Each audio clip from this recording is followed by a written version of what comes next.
सरलावर्ती दोलक आप पढ़ चुके हैं आपके व्हाट्सएप ग्रुप पे। कल मैंने डाला था कि किसी स्प्रिंग के आगे यदि एक पिंड यानी द्रव्यमान जोड़ दें और थोड़ा विस्थापित कर दें, उसको छोड़ें, तो वो भी एक सरलावर्त गति दोलक की तरह व्यवहार करेगा। तो उसका अध्ययन हम आज करेंगे। यहाँ पे अगर जो स्प्रिंग है वो जैसे चित्र दिखा रखा है 1.4a, इसमें देखिए आप क्या कह रहा है। ये एक सिरा उसका फिक्स कर दिया और उससे ये स्प्रिंग जोड़ दी और दूसरे सिरे पर ये m द्रव्यमान का एक पिंड जोड़ दिया। ठीक है, तो क्षैतिज यानी हॉरिजेंटल है ये स्प्रिंग।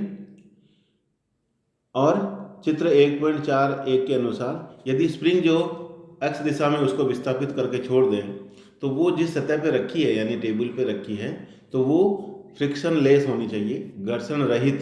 उस पर आपने m द्रव्यमान का एक पिंड जोड़ दिया और यानी m द्रव्यमान के पिंड की तुलना में स्प्रिंग का द्रव्यमान नगण्य होगा, भारहीन हम कह सकते हैं। स्प्रिंग के एक सिरे को दृढ़ आधार से यानी लेफ्ट हैंड साइड वाला तो आपने कस कर दिया है ना, क्लैंप कर दिया उसको, दूसरे सिरे पर द्रव्यमान m का एक पिंड जोड़ दिया जाता है। तो यदि स्प्रिंग को थोड़ा सा खींच कर छोड़ दिया जाए, x दिशा में विस्थापित कर दें, m अपनी माध्य स्थिति के इधर उधर दोलन करने लगता है।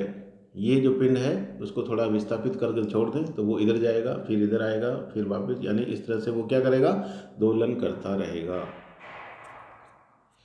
हम जानते हैं कि स्प्रिंग में उत्पन्न प्रत्यानयन बल विस्थापन के अनुकरणुपाती होता है, इसलिए यदि किसी क्षण t पर विस्थापन x हो तो स्प्रिंग m पर जो आरोपित प्रत्यानयन बल है हुक के नियम के अनुसार क्या होगा, F = -kx होगा। F प्रोपोर्शनल हम लिखते हैं x और उसके विपरीत दिशा में होता है, इसलिए माइनस आता है। जिधर विस्थापन होगा उसके विपरीत दिशा में लगेगा केंद्र की ओर, और उस समानुपाती नियतांक को यहाँ पे k कह दिया, जिसको हम प्रत्यानयन बल नियतांक कहते हैं।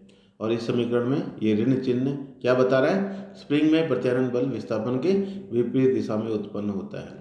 यदि इस बल के कारण पिंड में त्वरण कितना हो, d2x/dt², x का t के साथ 2 बार अवकलन करेंगे तो वो त्वरण बताएगा। तो द्रव्यमान m के गति की समीकरण हम लिख सकते हैं, लेफ्ट हैंड साइड में जो F था उसके न्यूटन के द्वितीय नियम के अनुसार m d2x/dt² रख देंगे = -kx हो जाएगा। और फिर m को उधर ले जाएं तो k/m, और इसको लेफ्ट हैंड साइड में लाएं तो हमारे पास ये समीकरण आ गई d2x/dt² + k/m x = 0। ये सरलावर्ती दोलक की गति के जो अवकल समीकरण है उसके समतुल्य है, और वहाँ पे ये जो k/m आ रहा है उसकी हम तुलना करें तो ये ω02 के बराबर होगा। ठीक है, तो ω0 क्या हो जाएगा, √k/m हो जाएगा। और हम जानते हैं ω0 किसके बराबर था, 2π/t। तो यहाँ से t का मान आप निकाल सकते हैं 2π√k/m, जैसा कि इस सूत्र में बता रखा है। तो t का मान जो कि आवर्तकाल को बताएगा, m द्रव्यमान का एक पिंड उस स्प्रिंग के साथ जोड़ दिया जाए, ठीक है, थोड़ा उसको विस्थापित करें तो वो जो दोलन करेगा उसका जो दोलन काल है वो इस सूत्र की सहायता से हम निकाल सकते हैं, समीकरण 3 से। और यही स्प्रिंग यदि ऊर्ध्वाधर है ना, वर्टिकल, पहले हॉरिजॉन्टल थी अब वर्टिकल, ऊर्ध्वाधर स्प्रिंग से लटके द्रव्यमान का दोलन काल आपको निकालना हो तो चित्र 1.42 आप देख रहे हैं, इसमें ये स्प्रिंग है, भारहीन है, इसको ऊपर एक सिरा क्लैंप करके नीचे लटका दिया, उसके जो भी भार है ना, बहुत अल्प होगा स्प्रिंग का, लेकिन उसके कारण वर्टिकल लगाने पर वो यहाँ आके रुक जाती है, डॉटेड लाइन है। फिर उसको m द्रव्यमान का पिंड जब लगा देंगे तो उसकी लंबाई अगर पहले l थी और ये y दिशा में है ना, तो टोटल हमारे पास l+, पहले ये l थी अब ये l+y0 हो गई। और फिर उसको थोड़ा विस्थापित करके छोड़ दे तो माध्य स्थिति के दोनों ओर वो क्या करेगी, दोलन करेगी। उस स्थिति में उसमें पहले l+y था और ये अब और बढ़ के यानी y आपने विस्थापित कर दिया नीचे, तो टोटल विस्थापन हो जाएगा l+y0 + y। तो इसका समीकरण भी हम देखेंगे, उसी तरह से आ जाएगा d2x/dt² त्वरण था, x दिशा में चूंकि विस्थापन था, अब y दिशा में विस्थापन है तो d2y/dt² इसका त्वरण हो जाएगा। देखिए कैसे निकालेंगे अगले पेज पर। सबसे पहले तो बल है विस्थापन के समानुपाती है, ठीक है। तो प्रत्यानयन बल F minus k Y zero हो गया शुरू में साम्यावस्था में द्रव्यमान m के कारण, लेकिन तब वो आके रुक जाता है सेकंड वाले केस में, आगे दोलन नहीं कर रहा है, तो m का त्वरण शून्य के बराबर है। अतः प्रत्यानयन बल स्प्रिंग में लटकाए गए भार के बराबर हो जाएगा। तब F को हम mg के बराबर लिख देंगे यहाँ पे, और ये mg के बराबर आ गया। दोनों में संतुलन हो गया है, ये जो स्थिति है संतुलन की है। फिर वाई विस्थापन करते हैं तब वो दोलन करता है। अगले वाले के तो यहाँ से हमारे पास के का मान आ जाएगा, जो बहुत इंपॉर्टेंट चीज़ है। फिर वाई विस्थापन कर दिया तो तब जो बल लगेगा वो वाई और वाई जीरो दोनों के योग के समानुपाती होगा, और ये समानुपाती नियतांक को माइनस के कहेंगे। और तब परिणामी बल जो होगा वो mg यानी उसके नीचे लगने वाले भार में से ये माइनस कर देंगे, तो टोटल जो वाई दिशा में लगने वाला बल है वो ये आ जाएगा F dash equal to mg minus k y plus y zero. F dash is equal to mg, चूँकि के वाई जीरो के बराबर था, के वाई जीरो से के वाई जीरो कट जाएगा और हमारे पास ये केवल माइनस के वाई बचेगा। फिर के का मान आपने रख दिया, आगे रखेंगे यहाँ पर। लेकिन अगर m द्रव्यमान y दिशा में गति करता है, वर्टिकल है, इसलिए ये त्वरण m इंटू ए आप इस तरह से लिखेंगे, तब ये गति की समीकरण इस तरह से हो जाएगी। इसको भी आप अगर सरल आवर्त गति के समीकरण से तुलना करें तो वही हम देखते हैं, आवर्तकाल का मान नहीं बदलता, वही होता है, चाहे वो ऊर्ध्वाधर में रखें चाहे ये रखें, m का मान रखेंगे इस तरह से। आप यहाँ से इसको अगर y जीरो का मान पता है तो भी इसका मान आप k का मान रख के इसको निकाल सकते हैं। अब है हमारे पास दो यदि समांतर स्प्रिंगों से लटके द्रव्यमान का दोलन निकालना। ये हमारे पास एक का स्प्रिंग का नियतांक K1 है और स्प्रिंग नियतांक दूसरे का K2 है, यानी प्रत्यानयन बल नियतांक हो गया, लेकिन द्रव्यमान एक ही है उस पर m। अब इसको विस्थापित करके छोड़ दें तो भी ये क्या होगा, मध्यस्थिति के दोनों सरल दोलक की सेवा करेगा। और यदि दो स्प्रिंग को यदि आप सीरीज में जोड़ दें एक्स एक्सिस के अलोंग और बीच में लगा दें यहाँ पे, तब ये दोलन करेगा दोनों स्थिति। जब इसमें संपीड़न होगा तो इसमें विरलन होगा, और जब इसमें संपीड़न होगा तो इसमें विरलन होगा। लेकिन दोनों ही एग्जाम्पल एक तरह से क्या हैं, समांतर स्प्रिंग के हो जाएंगे। ये तो आपको दिख रहा है समांतर है 1.43 में लेफ्ट हैंड साइड, लेकिन राइट हैंड साइड भी का जो स्प्रिंग का है अगर बीच में जोड़ दें तो वो भी समांतर स्प्रिंगों के लटके द्रव्यमान के दोलन की जैसे व्यवहार करेगा।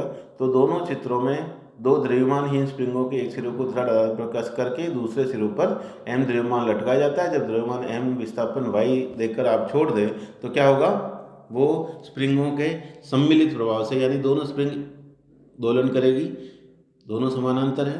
और जब द्रव्यमान y आप एक स्प्रिंग में करेंगे y विस्थापन, तो इसमें भी नीचे की ओर दोनों में समान विस्थापन होगा, इसमें भी y इसमें भी y। इसी तरह से ये प्लस y होगा तो इसमें माइनस y, इस तरह से दोनों में समान विस्थापन होगा।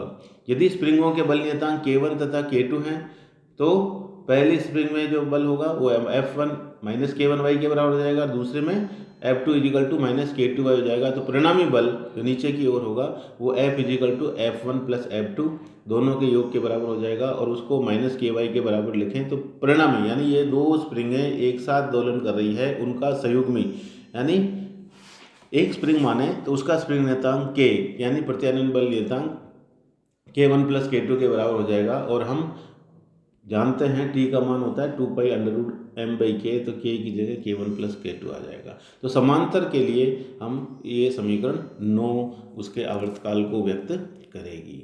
यदि यही स्प्रिंगें श्रेणी क्रम में जुड़े दो स्प्रिंगों से लटके द्रव्यमान का दोलन चित्र जो 1.44 बता रखा है उसके अनुसार करें, तो जब आप इसमें y विस्थापन नीचे करते हैं तो सपोज इसमें y1 विस्थापन होता है, इसमें y2 हम कहेंगे कुल विस्थापन y1 प्लस y2 के बराबर हो जाएगा। और चूंकि विस्थापन अलग अलग है लेकिन बल दोनों पे समान होगा, इसलिए पहले बल पर उस पर जो लगने वाला बल भी F होगा K1y1 के बराबर, दूसरे पे लगने वाला बल भी K2y2 के बराबर होगा।